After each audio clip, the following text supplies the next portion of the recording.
it's not obvious to me that the country is more racist than it has been, say, 15, 20 years ago. These days, there's certainly a lot more racial antagonism that's taking place. But I mean, racist in the way that we would sort of talk about like the 1950s, the 1960s, like when there was busing and state mandated school segregation. We're not there. Not at all. Not by any stretch of the imagination. I don't know that America's ever been less racist.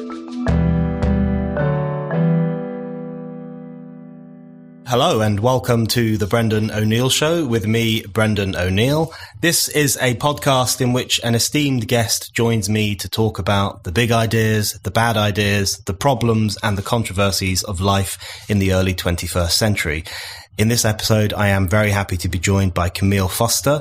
Camille is a telecommunications entrepreneur and a political observer. He has been a host on the Fox News network, and he currently hosts the libertarian podcast, The Fifth Column. He's also a producer at Freethink, a media company that aims to tell the stories of the pioneers of progress at work in the 21st century. And it's fair to say he has made a bit of a name for himself on the issue of identity politics in particular, on which he has been raising some excellent pressing questions for a few years now. In 2017, he spoke at a spiked US debate as part of our Unsafe Space tour at Rutgers University, titled Identity Politics and the New Racialism on Campus, which caused quite the stir. Camille, welcome to the show. Thank you so much for having me, Brendan. Appreciate it. I want to start off by asking you about a phrase that you have used, which is race abolitionist. And you describe yourself as a race abolitionist, and that makes perfect sense to me. And I'm sure it will make sense to a lot of listeners too. But I know that other people treat that as a pretty controversial way to approach the politics of race. So what do you mean by race abolitionist? Well, it's important to begin with the foundational insight. And this isn't original to me. This is well known to anyone with half a brain. But the colloquial respect in which we use race, the idea of race, notions of blackness and whiteness and Asianness are rather absurd and crude. They do not conform to any obvious genetic or biological bright lines. It is certainly true that there are ancestral populations, but the nature of those populations, the diversity, the number of them, these aren't things that we have firm agreement on. So in my experience, I find that in a number of different contexts, in political contexts and so the social sciences, race as an idea often tends to get in the way of us understanding complex phenomena and in the way of us understanding political problems that we're trying to wrap our hands around and understand. It divides us, it distracts us, and it obscures the truth in a lot of contexts. So as a personal matter, the notion of self-identifying on the basis of race or regarding other people on the basis of race is just not something that I do. I don't traffic in the concept. I don't need to traffic in the idea. And the notion of deriving pride from a sense of myself as a member of a racial identity group is something that is just absolutely anathema to me. I'm an individual. I am myself. I can be a member of any number of other kinds of tribes that I choose for myself. I'm, as you mentioned, a libertarian. I work at a place called Freethink. I'm actually one of the founders of that place. I'm a husband and a brother and a father and a son. And I'm all these great things. And I have no need whatsoever for this abstract notion of race that makes other people think that there's some bonds of fraternity because we happen to look alike when I meet strangers on the street. I think that's wrong. The fact is that my bonds of fraternity extend to all mankind, to get, a little flowery there. But that is, I think, sort of the appropriate aspiration for us. And I think people tend to see just how crude an idea it is when we start to talk about sort of bonds of fraternity between white men. People immediately understand how grotesque an idea it is. For whatever reason, they just haven't, they're either repressing or they haven't learned because they're reprobates, but they haven't learned that they ought to have the same sort of gag reflex when someone like looks at a person who happens to look like them and regards them more highly than they might have under other circumstances. Again, which is not to say that they think other people are bad, but even to esteem someone more highly because they happen to look like you is I'm looking for a more eloquent word because I'm sitting across from you and your accent makes me uncomfortable. Dumb. It's just a stupid thing to invest any sort of value in. And it's something that we ought to be moving beyond. Dumb is a very good word. I think, what you've just outlined is what would have been considered to be the kind of decent, good, progressive view. I know progressive means something very different in the US than it does in the UK, but the kind of decent outlook on the world traditionally was that race was not a very useful way to understand human beings, and that the aspiration ought to be to forget about race, to move on from race, to abolish the ideology of race in order that we might see people as individuals or as social groups or political groups or however they choose to define themselves. And yet nowadays, when someone like you says something like that, it's treated as an incredibly controversial thing, or certainly there will be a large number of more identitarian observers and organizations who would see that as an incredibly offensive thing. So how did we get to this situation where, on the left, for example, 30 or 40 years ago, it might have been considered a good thing to not be racially aware and rather to judge people as individuals. Whereas now, one of the big things that the identitarian left are obsessed with is the promotion of racial awareness and being racially switched on and observing the world through these kind of racial goggles. What has gone wrong over that period of time? So, I mean, the best thing that we can say about it is it's born out of a desire, I think, to recognize profound historic injustices related to race. In the American context, we begin with the chattel slave trade, and as many, many people have written about in recent decades and beyond, we have Jim Crow, we have Reconstruction, we have redlining, we have all manner of awful things that were visited upon particular minority groups in this country. There has been sort of a continuation of that for a duration that with Black people in particular that I think is unique, but it's hardly a unique story for Black people. The other people who would have been subjected to, say, redlining, for example, or anyone who lives in sort of a poor, depressed economic area. If you were interested in buying a home there and you wanted federal tax subsidies in order to be able to do that more effectively, and you lived in the wrong neighborhood on the wrong side of the tracks, you were not going to get that money, Black or otherwise. But in either case, the notion that we need to pay particular attention to race is born out of a sense that there has been this historical injustice, this corruption of the seed, and as a consequence, most of the disparities that we see when we look around us in today's society with respect to Blacks earning less than their white counterparts, Blacks underachieving in academics with respect to most other racial groups. The wealth gap is a new point of emphasis amongst many people when it comes to Black families holding sort of a fraction of the average wealth as white families. These are all things that are of understandable concern to a lot of people. But as I said, I think that the truth related to all of those issues is quite a lot more complicated than race. And to invoke an analogy that I have not really thought about particularly well, it is as if we were always referring to height in sort of every context when we would look at, say, economic disparities between people above 6 feet tall and people below 6 feet tall. And I'm certain that we could find some other kind of bizarre patterns, and we always come back to it and return back to it over and over again, as if that's enough to explain precisely what's happening in any context. And it's obvious that that isn't the case there, but for whatever reason, we overlook all of the things that complicate trying to analyze complex social phenomena with respect to race. The fact that Blacks on average are a different age, let's say, on average than their white counterparts. That when we say Black, we're actually talking about this kaleidoscope of people with all kinds of background differences. And that when we start to break up that construct, we actually find that there are cohorts within what we customarily refer to as Black America, like first generation African Americans like myself. My family is from the Caribbean.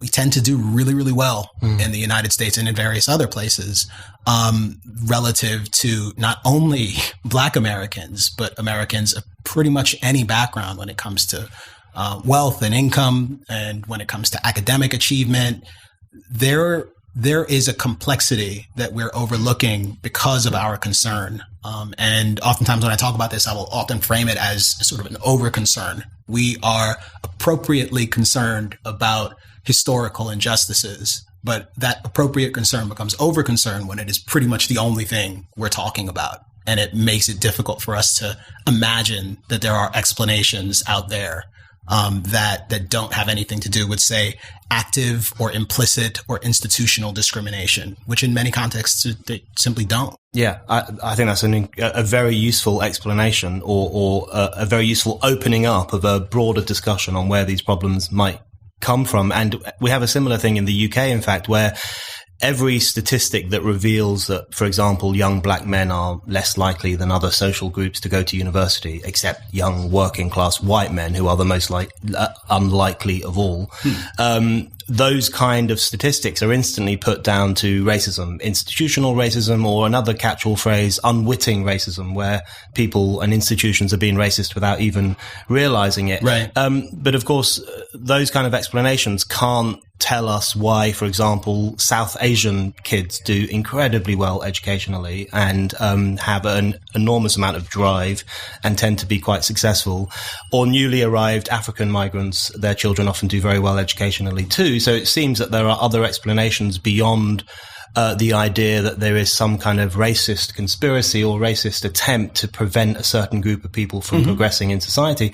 So given that it does appear to us, and I'm sure to many other people too, to be rather more complex than simply an issue of racism, why do some people fall back on the racism explanation? Is part of this the victim culture narrative, where there is a temptation to explain your every social ill as a product of oppression rather than wanting to dig any deeper?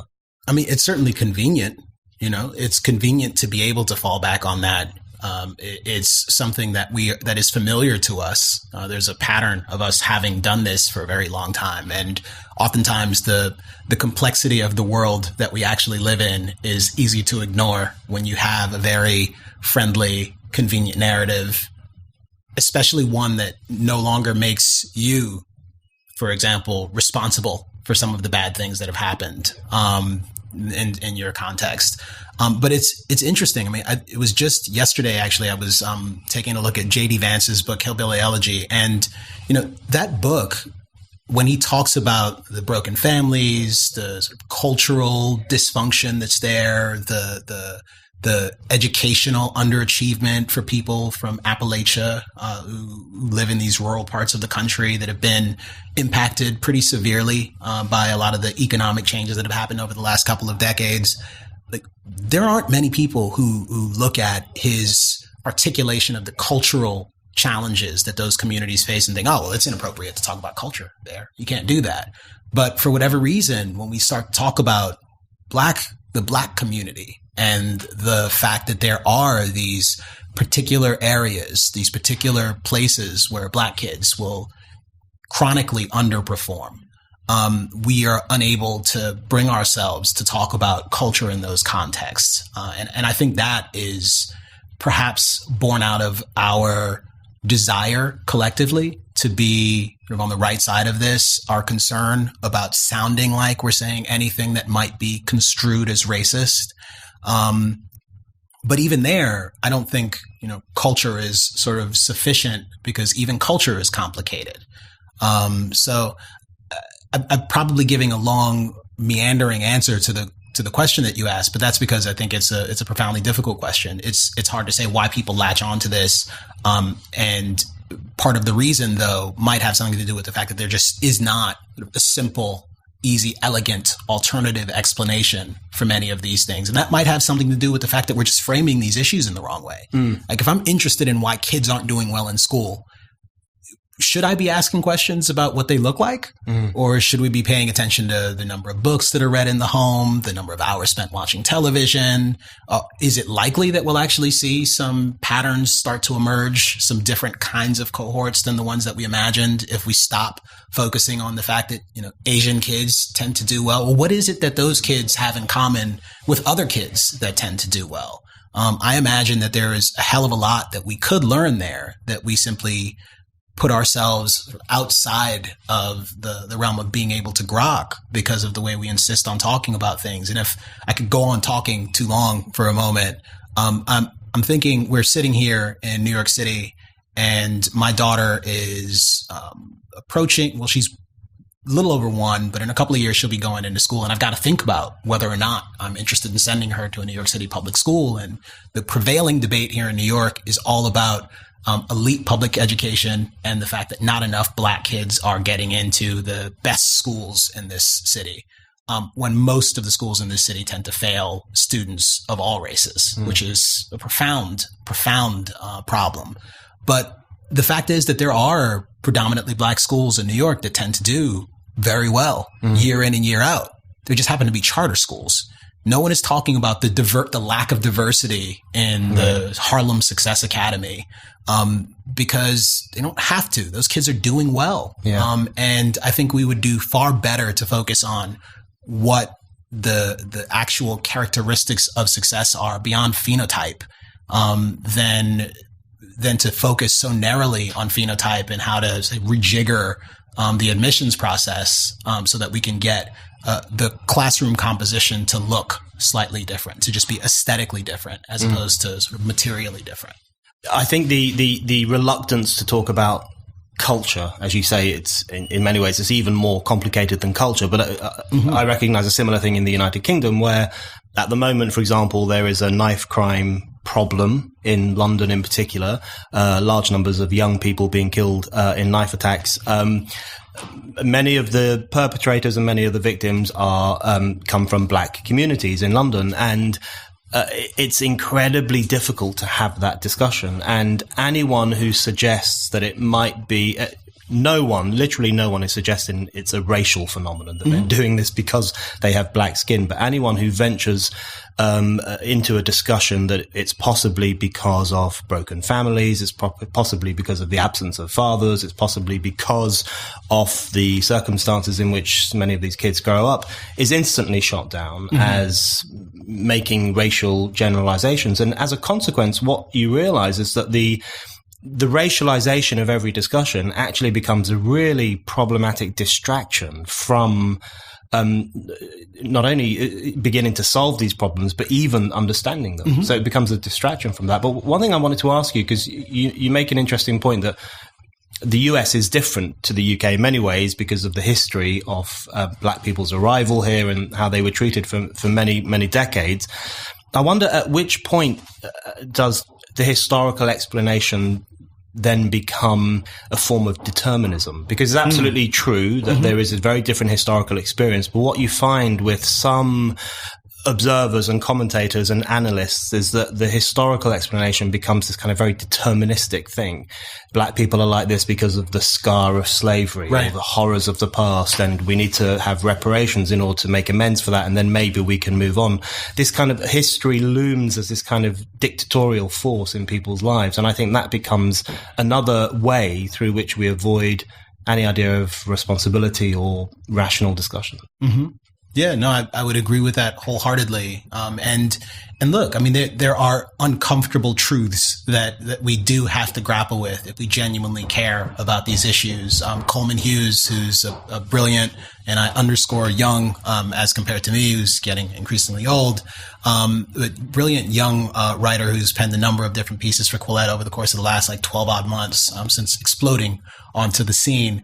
But one of his early pieces, he did something that was, I think, very important. He actually took a look at, say, the economic performance of different cohorts, say people who make above 100K, just as a, for example, I'm not even sure if that was in the piece, but I'm just illustrating here. But people who make above 100K, who happen to be Black and white, and look at sort of the economic literacy of those families, their savings rates, some of these other things that if you want to tell me that the reason why people are more likely to spend on luxury goods as opposed to save who happen to be Black is because of slavery, Jim Crow, and redlining, maybe, but that seems like a bit of a stretch.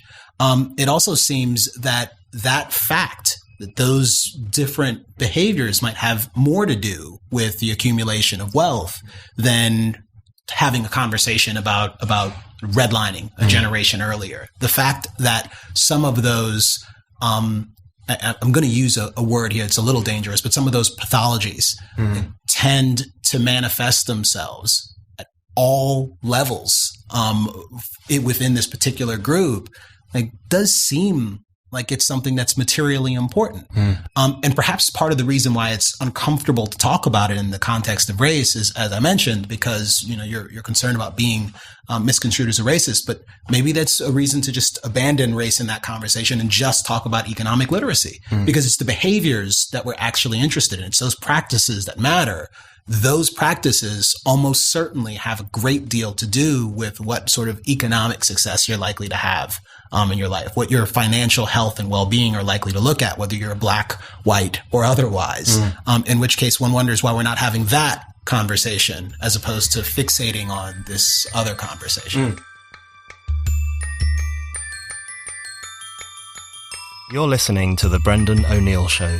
If you like this podcast and Spike's other podcasts, and also the articles and essays that Spiked publishes every day, please think about giving us a donation. Spike's content is free and we want to keep it free, and donations really help us to do that. Head over to Spike's donation page now at www.spiked-online.com. You mentioned earlier, or you hinted earlier at the fact that you don't self-identify as black. That's not how you define yourself. I hope I said it explicitly. Right. So now you have the chance to say explicitly, because yes, I do not self-identify that way. The question I want to ask you is, I think that's quite a rebellious thing to do in the current political climate, which is one in which we are all expected at different levels to define ourselves by the accident of our birth or our inherited characteristics or some other thing over which, for the most part, we don't really have that much control. Right. What's been the response when you say that? Do you have people saying that you're a self-hating black man, or do you have people, or do some people, I guess, possibly reach out to you and say, I feel the same way? But describe to us why you feel the need to say you don't self-identify as black, and what you think that means in this current climate. Well, I mean, it's deeply personal for me. And to begin, as I said earlier, I'm an individual, and I don't have any interest in being regarded primarily on the basis of my appearance when people meet me, unless it's from my sartorial expertise. And, if that's it, then that's fine. But in terms of, how I happen to look, it just seems so guttural to me. I don't like it. And I don't like it whether it's being done in sort of a friendly way or it's being done in a gross, sort of racist, discriminatory way. So to begin, it's there. But broadly, I mean, it's true. It's just true that we are more than our appearance. It's one of the most true things that we know as humans in terms of the way we interact with one another. So I think it's important to stand on those things for both of those reasons. If I were to go a step further, though, and this is where it starts to get into a little bit of trouble, I think that, as I mentioned, race sort of dividing us and obscuring the truth and distracting us, and perhaps blackness in particular, as an identity, as a notion of self, might have some components of it that are implicitly harmful. I think oftentimes we'll hear people talk about different racial groups and say, oh, Latinos, they really love their family. They value family and they pride themselves on this and that. I mean, everybody kind of does those things. Talking about sort of the positive attributes of some culture, I think that's easy to do. What are the negative attributes of some culture? Within the black community, to use sort of a crude generalization, but I'm talking about culture and that's sort of necessarily a bit nebulous. Is there a tendency towards sort of conspiratorial thinking about what is wrong in society, about what other people's motives are when they're interacting with you? An example that I use frequently because it rings so true and because I see it used as sort of a point of argument by the woke folks often is, imagine walking into the store, the Gap, as a black man, and the clerk comes up to you and says, how you doing? Can I help you? And in that instance, you think to yourself, why is this person talking to me? Is it because they don't think I have any money to spend? Are they watching me to keep me from stealing things? And imagine yourself as that same Black person walking into the Gap and no one talks to you at all. And you think to yourself, well, why is this happening to me? Are they not talking to me because they think I don't have any money to spend? This is a gross, horrible cognitive load for someone to carry around. The belief that in every circumstance, everyone is primarily interested in your race. And in my own experience, most people aren't interested in that. In fact, to the extent they are interested in it, they're interested in not saying the wrong thing so that they don't get themselves into trouble. And no one is more concerned about your Blackness, in many cases, young man or young woman, than you are. And it is entirely possible for you to be over-concerned, and that over-concern can have real, meaning, deleterious consequences. So I hope that in abandoning this notion of self-identification, that I can sort of model something for other people, because I genuinely think that regarding yourself in that kind of way, if there are attributes of the culture that are harmful to you in a broadly meritocratic society, not to say it's fair, it's not to say that it's always just, but broadly meritocratic, where your effort matters and your sensibility about what you can achieve matters in terms of your outcomes. I want to give people notice that they have the option of opting out of all of the bullshit. And I most certainly have. And occasionally it gets me called an Uncle Tom and a house nigger and a bunch of other things. And sometimes there are white folks who are brave enough to say house nigger to me, or not house nigger, but Uncle Tom. Yeah, I don't think any white person has ever been brave enough to do that. But, that's sort of the least of my problems. Following on from that, I've always thought that one of the worst things about identity politics is that it does create this huge burden for people, and racial identity politics in particular. And as a consequence of this culture of presumed victimhood or kind of a feeling of being constantly under attack, people have their kind of offense antennae switched to high all the time. And they seem to go through not all people, but some people go through life expecting to encounter problems on the basis of their race or another aspect of their identity, expecting to experience hatred, expecting to experience some bad form of interaction or microaggression and so on. And if you look at the kind of campus culture where even, relatively innocent forms of conversation are now redefined as microaggressive. So, for example, at the University of California, everything from asking someone where they're from to even saying, I don't see race, is now counted as a racial microaggression because you're denying someone's racial existence. So I think one of the problems with this kind of rehabilitation of racial thinking and this kind of entrenchment of a very divisive identitarian outlook is that people go through life incredibly weighed down. And I think that must have a real effect on how they experience the world. Yeah. I'm thinking about the Milton quote, like the mind is its own place and can make a heaven of hell and a hell of heaven. And, one insight that I've had recently was just with respect to my view walking into the Gap, to use that analogy again. If I miss someone's subtextual racism, if they meant it in a racist way and I miss it, what does it cost me? Like, what do I lose exactly? I'm not going to lose any sleep over it. I may not buy anything at this particular store, but I go to the next store. What is it exactly that I'm giving up by adopting a disposition that most people are good and most people have the capacity to regard me on the basis of my sort of virtue or awfulness? And it's not obvious what I give up. So I'm happy to adopt that posture and to live with the consequences of it, which have generally been pretty good for me. Yeah, I would say that it's not obvious what you lose, but it's pretty obvious what you gain, which is an approach to life which just feels freer and lighter than the other approach. But one thing I wanted to ask you was, what role do you think white liberals, maybe that's over racialization too, or liberals in general, kind of East Coast liberals, I guess, or whatever we want to call them. Certainly people who think of themselves in that way. Yes. So to the extent people imagine themselves to be white liberals, imagining themselves as a very Baldwin-esque thing to say, then I think it's fair to describe them as such and to talk about their shared identity and ideas. Yeah. In the UK, we might call them the chattering classes, that kind of section of society. To what extent do you think they bear responsibility for this? Because I've always thought there's a kind of depressingly symbiotic relationship between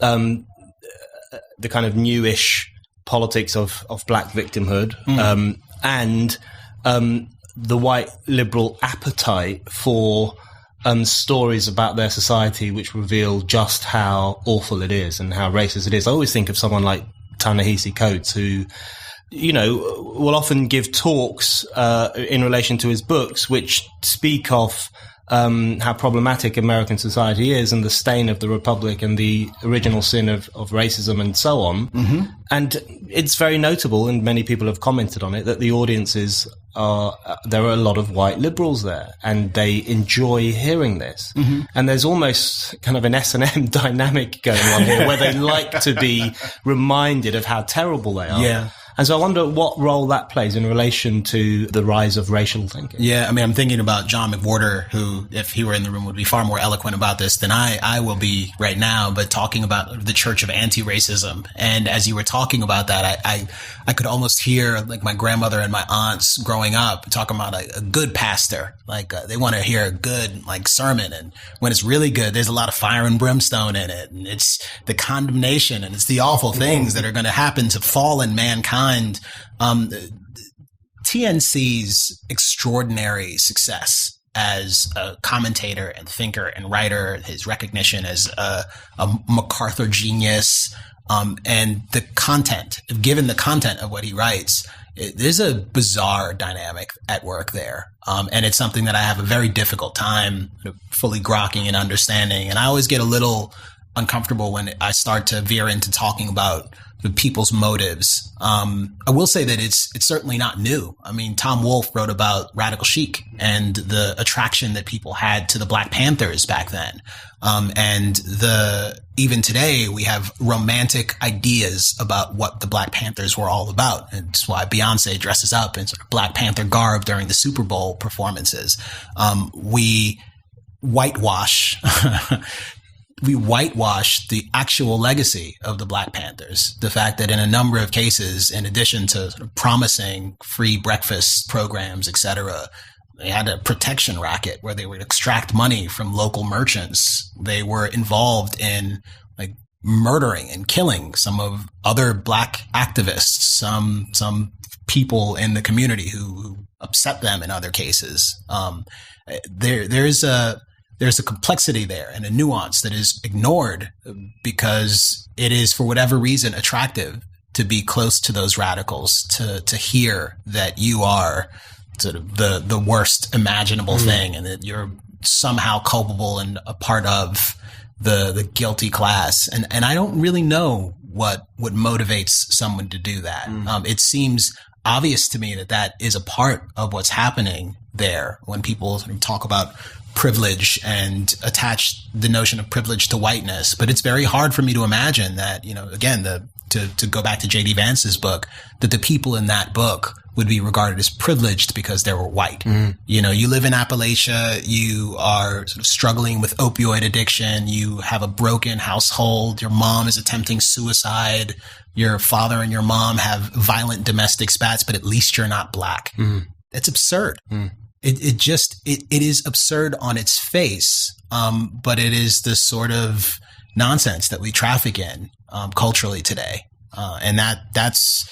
I have a hard time explaining why it is. I have a much easier time understanding that there's something fundamentally wrong with it, and that there is an obvious alternative to it.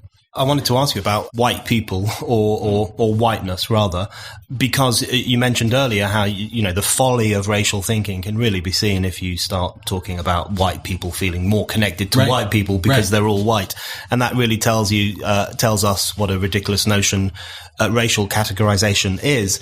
But what's striking about the current period, particularly from the kind of identitarian crew, is not only this kind of great sympathy for the black predicament as they understand it, but also this extraordinary hostility to whiteness, as most expressed through the idea of white privilege. And I completely agree with you. It seems like such an unuseful way to define the myriad experience of white people's lives in any country, never mind the United States. And it seems to completely obliterate questions of class and economic power and station in society, all of which have a far more important impact on how people experience the world and what they do than the color of their skin does. So I wonder if this anti-whiteness, where do you think that comes from, and what do you think can be done about it? Because I know, as a white man who's written about it, it sometimes comes off as this kind of, stop being racist against white people, which is not what I'm saying. But what I am trying to understand is why part of the identitarian outlook seems to be this pretty pronounced hatefulness towards the experience of whiteness. It's interesting when you use the word identitarian, because in my experience, in most circumstances, when I hear people use the word identitarian, they're referring specifically to the Richard Spencers of the world, the white nationalists. And I think when you use the word in that context, in the way that you just did, you are identifying something that I think is vitally important, that the resurgent sense of white identity, not just in the United States, but in Europe as well, it may in fact have something to do with the overriding, I think, sensibilities about race and identity and the importance of whiteness, that people who are ostensibly advocating for justice and racial equity, the way that they talk about things, whatever the origins of it, it does seem pretty well suited to create conditions that would make people perhaps retreat into their whiteness, to find community in their whiteness and say, hey, if you guys get a history month, why don't we get a history month? If you guys get to be proud of your blackness, why can't we be proud of our whiteness? I'm not ashamed to be who I am. I'm not ashamed to be white. And when you listen to Richard Spencer, you can often hear him sound a hell of a lot like many of my black friends who talk about how proud they are to be black, who go quite a bit further with, earrings that have the entire continent of Africa on them. As I've said in the past about like Rachel Dolezal, if you go back far enough, we all have a black mom, an African mother. So anyone can wear those earrings, with a sense of pride, I think, or at least ought to be able to. But something else you were saying, Barbara Fields, who is, I believe, a professor at Columbia University here in New York, wrote a book called Racecraft and has a pretty similar take on the vacuousness of race to my own, but she approaches it in a slightly different way. Her politics are a great deal more progressive, and her sensibility is that all of the conversation about race is misguided, and it takes us away from what is ultimately much more true, that there are these sort of class structures that actually are a real problem and are a real obstacle to our progress as a society. And I don't agree with all of Barbara's economic analysis, but I certainly think that we are sort of approaching a very similar sort of kernel of a problem in terms of the sense that we collectively tend to view ourselves and one another, and the fact that we have tended to glom on to these ideas of racial difference, and we've tended to reify them at a time when we really ought to be moving beyond them. I particularly agree that the retreat into whiteness seems to me to be a pretty inevitable function of the broader identity politics that we live under, because if you have a situation where the thing that is most often said about white men is that they are white men and they enjoy privilege because they're white men, or they shouldn't be in this part of the university campus because they're white men, or they should check their privilege because they're white men. A constant reminder of their whiteness, in a climate in which defining yourself in the terms of race or identity seems to be the only game in town. It seems pretty clear to me that people will start to rediscover, tragically in my view, a sense of white pride. And I think that's one of the dangerous consequences of this politics. Yeah. And at a minimum, those two things are very compatible with one another. They're also very compatible with self-segregation, which is another just bizarre thing that is happening now, where students at Ivy League universities in 2019 are interested in having Black-only graduation services, Black-only sort of areas of campus, African Student Union, which is not an unusual thing. It existed when I was at university, but it was certainly not something that I wanted to be a part of. The notion of sort of a collective Black experience, a collective Asian experience, is something that I just think this is obviously not true. Yeah. Perhaps there were times in the past where it was more true.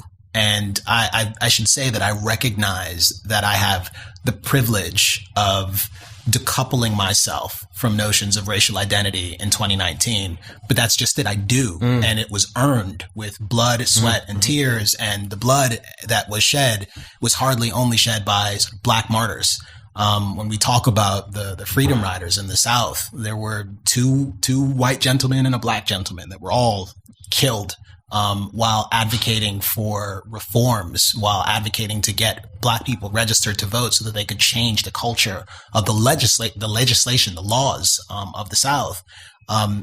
It's imperative to recognize that a huge price has been paid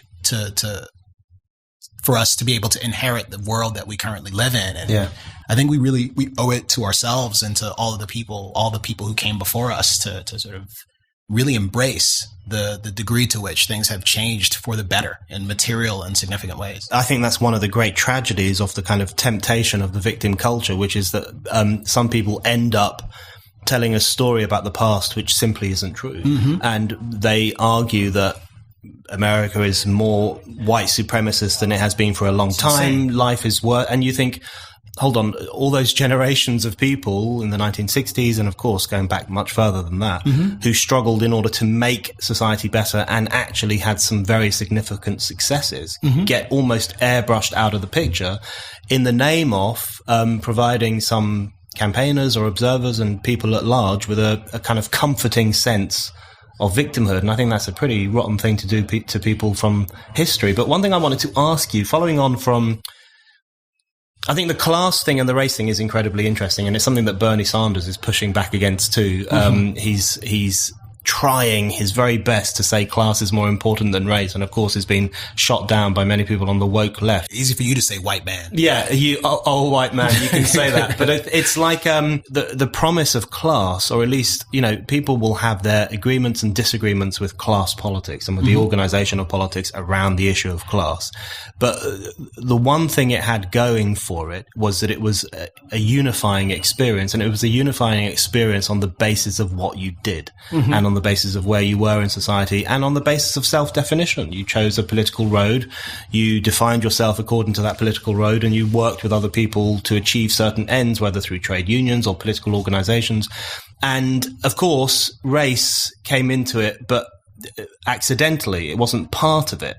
Of course, trade unions and other left-wing activists were as capable of being racist as everyone else. Indeed. But at least the point of class was that there was something in common between individuals that was off this world and social and defined by experience rather than inherited racial characteristics. So I do think the shift away from class towards a kind of much more narrower, fixed, determined identities is a bit of a tragedy for people across the board. Yeah. And I mean, as you sort of broaden the lens there, I think about another way in which there is a universal character to some of the phenomena that we're observing these days. I think about my own experience, traveling and visiting places like South Africa. And when I was there some years ago, there was a pretty intense stratification in the society and this xenophobic craze, really, this mania almost that was sweeping the country because Zimbabweans were coming into the country And these were oftentimes poor people who didn't have many options. Their country was imploding and they were looking for jobs. They were looking to create a better life for themselves. And they were attacked viciously. They felt so unsafe that they were sleeping outside of the police station when I was there. They had these encampments outside of the police station because they could no longer inhabit the townships. If those Zimbabweans had been sort of visibly different in terms of having white skin versus black skin, it's very easy to imagine that this would just be a story of sort of racial injustice.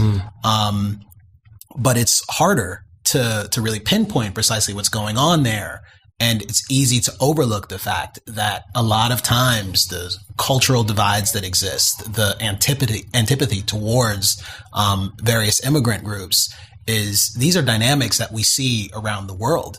And they're dynamics that manifest themselves in all sorts of epochs for, in some cases, pretty common reasons. And I think we do a better job of addressing those problems, of talking about them in a meaningful way when we're not getting tripped up on it's racist for you to say that. Yeah. You know, we have now in the United States something that everyone universally recognizes as a crisis on our southern border. Before, the president was saying it, he was being rather hysterical in his typical way, and unhelpful in many respects.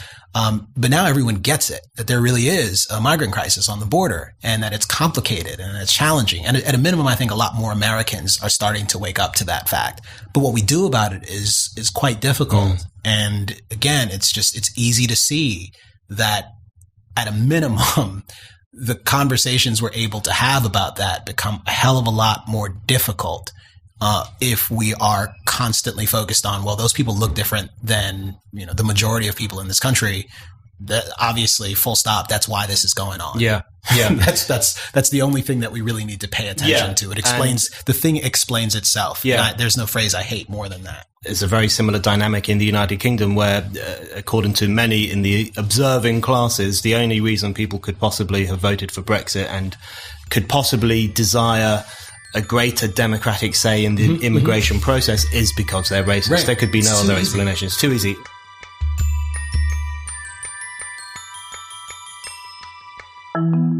You're listening to The Brendan O'Neill Show. Subscribe now so that you never miss an episode. And it would be great if you could give us a rating and maybe even a review. That is a really good way to help new listeners discover the show. On that question, I wanted to ask you about Trump's America, because the picture that we get outside of America, and I'm sure you get it inside the US too from many political commentators, is that it's become this unbelievable racist hellhole. The term white supremacy is used all the time now, which strikes me as a complete and utter warping of the meaning of words and the death of language itself, when phrases like that, which have, you know, really particular historical meaning, can be used to describe all sorts of behavior in the 21st century. So in your view, is Trump's America racist? Is it more racist than America was 8 years ago, 4 years ago? Or is it yet another reach for an easy explanation for a complicated political problem? This is so freighted. It's not obvious to me that the country is more racist than it has been, say, 15, 20 years ago. There are certainly more conversations about race these days. There's certainly a lot more racial antagonism that's taking place. But I mean, racist in the way that we would sort of talk about like the 1950s, the 1960s, like when there was busing and actual school segregation, state mandated school segregation. We're not there. Not at all. Not by any stretch of the imagination. In fact, and I heard John McWhorter, to cite his name again, say the other day, and I think I probably made a similar observation, I don't know that America's ever been less racist. Our sensibilities are nearly all in the direction of it is gross to discriminate against people on the basis of their race.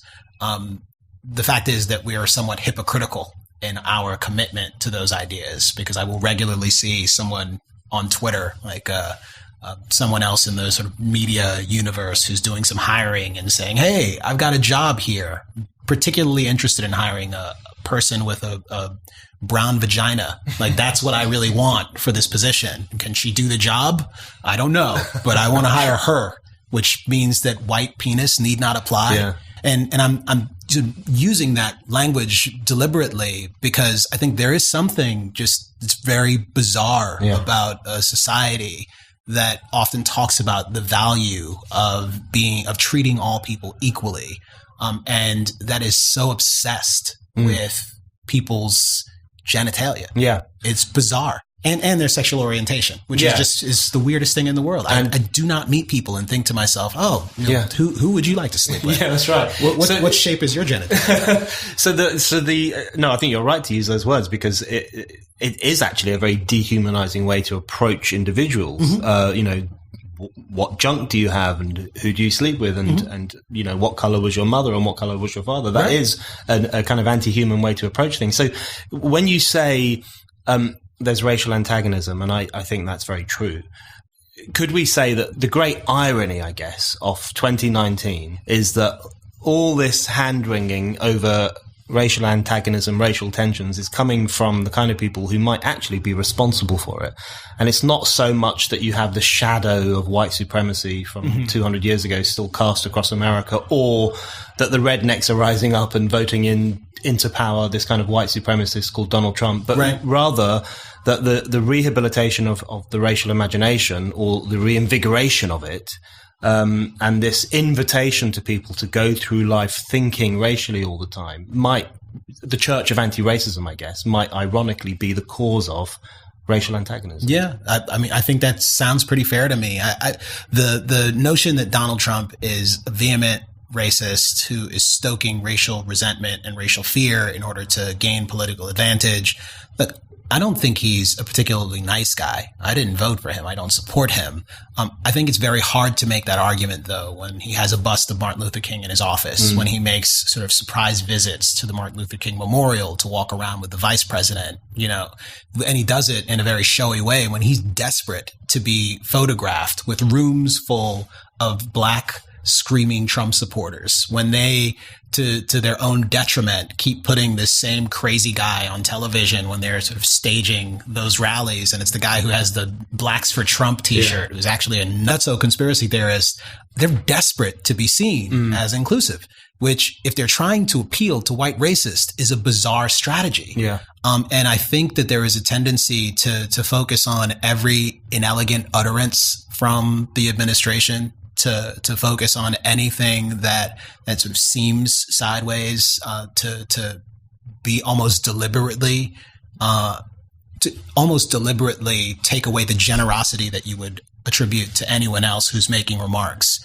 I oftentimes draw attention to the fact that, post Charlottesville, like the president did talk about like how hatred and bigotry were like not the values of our country, and that the most important thing we all are as Americans, and that in the context of him saying that there were sort of good people and bad people there, or that this isn't about Donald Trump, this isn't about Obama, like he was generally trying to distance himself from being blamed for the carnage that was taking place. He was also talking about something that had occurred about an hour earlier at an event that even me, I remember quite clearly. No one really knew what was going on at that event. No one really knew who was actually going to be there. This Unite the Right event was initially broadcast as an alt-right event, and there were lots of people who were going who ended up pulling out towards the end.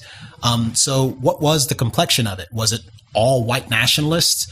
Turns out that there was a lot of them there, but that wasn't necessarily what it was going to be at a certain point in the past. And it's not hard for me to imagine a world where the president is saying things like what he has been particularly castigated for, both sides, et cetera, and to imagine that in a way that isn't a sop to white nationalists and white supremacists. And to the extent it is a sop to them, again, that my perception of white nationalists and white supremacists is all wrong, because apparently they like when the president of the United States says that hatred and racial bigotry is not who we are. Yeah. Which, if that's what they think too, it sounds like progress. Yeah.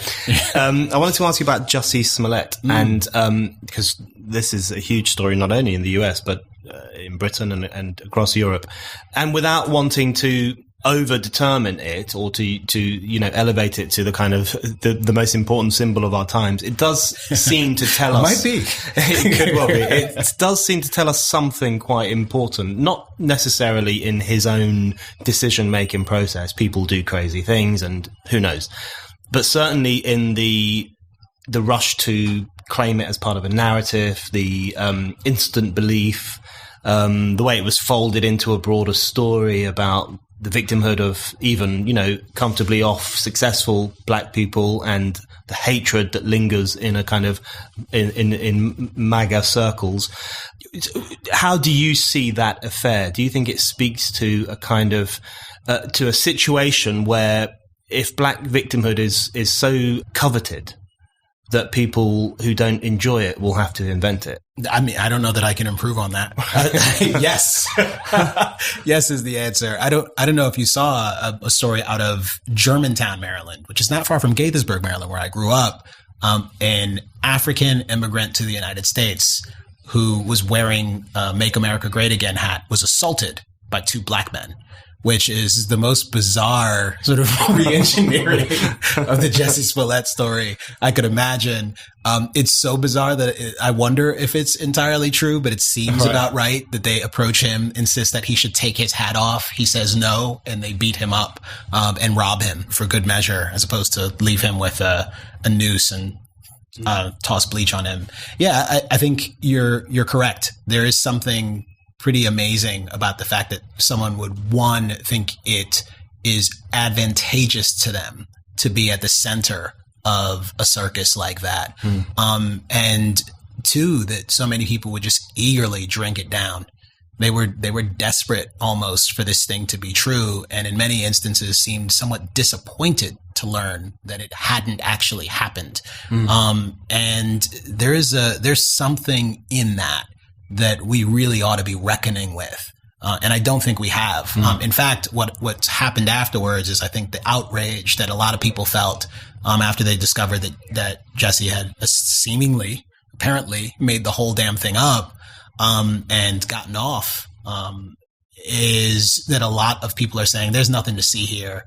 All these white people who want him to get in trouble. This wasn't a big deal. Yeah. Are you kidding? Yeah. Are you kidding? If it had happened, America would not be the country that I imagine that it is. It's the reason I was always somewhat suspicious of that narrative. The notion that could happen in Chicago in 2019 is beyond me.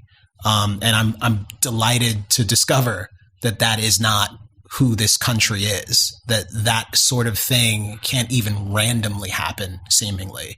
How instructive is it that the opposite thing seemingly can happen and has happened on more than one occasion? I don't know. Again, there's a point beyond which my speculation will only sort of take me so far. And I think speculating about people's motives, and declarative statements about how we got here, are part of the problem. That's part of what I'm pushing back against when I encounter, a lot of sort of progressive personalities in public, and quite frankly, even conservative personalities in public who are increasingly, in many instances, sort of getting on board with a lot of the same sort of activist program to try to ameliorate historic injustices in the way that they think is best. But in my estimation, often it just turns out to be overemphasizing race, over concern, to use that word again. I think the rush to believe it and the way in which some people were upset when it seems not to have actually happened really tells us a lot about what you were saying earlier, which is that when you're invited to view society in this way, and when you go through life thinking these bad things will happen and there is a lot of hate out there, you start to view the world in that way, and it becomes this kind of misanthropic view of society where people are generally seen as bad, and you as an individual are seen as being at threat, which strikes me as an incredibly unhelpful, anti-human, anti-social way to go through everyday life. But that leads me to my final question that I wanted to ask you, which might be too broad a question for you to answer now. But in relation to your own principled refusal to self-identify as black, if you were to encourage other young black people to take the same road, how would you do that? Given the climate in which they're likely to have been educated, in which they might be going to university, in which every signal that they receive is one which says, you're black, that's what you are. How can we start to kind of tear that down and move towards a society where we appreciate the individual and we encourage social engagement? Yeah, well, I think it's the sort of project that takes time. And to the extent someone has listened to the whole of this conversation, that's a good start. Mm-hmm. And if you have, my challenge to you is interrogate your views. Interrogate your sensibility about what has happened historically and about the best explanation for the problems that you are interested in. One place where I've often gotten into trouble is I'll talk a lot about criminal justice reform in the context of conversations like this. And it's one of the reasons why I started talking about race publicly. It was, after 2014, with the explosion of attention of police-involved shootings with Mike Brown in Ferguson, there was an intense focus on racial disparities in police-involved shootings. And it's what sort of helped to bring to light the Black Lives Matter movement, bring them to prominence anyways. And my concern has long been that talking about those issues in that narrow way isn't a great way to build coalitions. It isn't a great way, in my estimation, to attract people who are likely to be sort of knee-jerk supportive of the police. And quite frankly, it just doesn't fit the facts particularly well. And if our concern fundamentally is the same, that we both want fewer people to be shot and killed by the police needlessly, the fact that I say that it's not obvious that this is fundamentally about race, I think we need a broader program so that we can ensure that the police aren't just killing fewer black people, but that they're killing fewer people overall, which should be beneficial to everyone. Mm-hmm. Then there shouldn't be any sort of antagonism between us. But as I found in many contexts, there has been. And again, I think it's one of those things where folks have to be willing to interrogate their views. They have to be willing to try to give an accounting for why they've made the particular alliances they have, and have manufactured in some cases the particular adversaries they imagine they're facing down. And whether or not that condition is really the one that's sort of most beneficial for you if you want to be successful in taking on these incredible challenges. And maybe I'll end on a positive note, because I spend most of my day working at Freethink, mm-hmm. and we produce videos about the amazing future and the possibility and the fact that people are working really hard to build a better and more prosperous world and to take on the biggest societal challenges we face. That to me is the most important story of the day. And it's the most important story of our time. And it's a pity that we end up investing so much of ourselves in these like horrible, poisonous political debates that are just circular. And I think in so many cases, self-destructive. So again, to the extent we want to build a better world, we should start doing it. And to the extent we are holding on to baggage that doesn't quite fit well, like the notion that we are in fact members of distinct racial groups, and that is primarily how we should regard one another. That old notion given to us by slave traders, if you're still holding on to that in 2019, take a hard look in the mirror. It just seems weird to me. You should probably stop that. Camille Foster, thank you very much. Thank you, Brendan.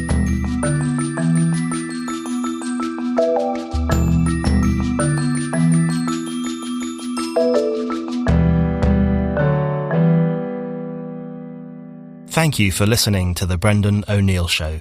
We'll be back with another guest and more discussion.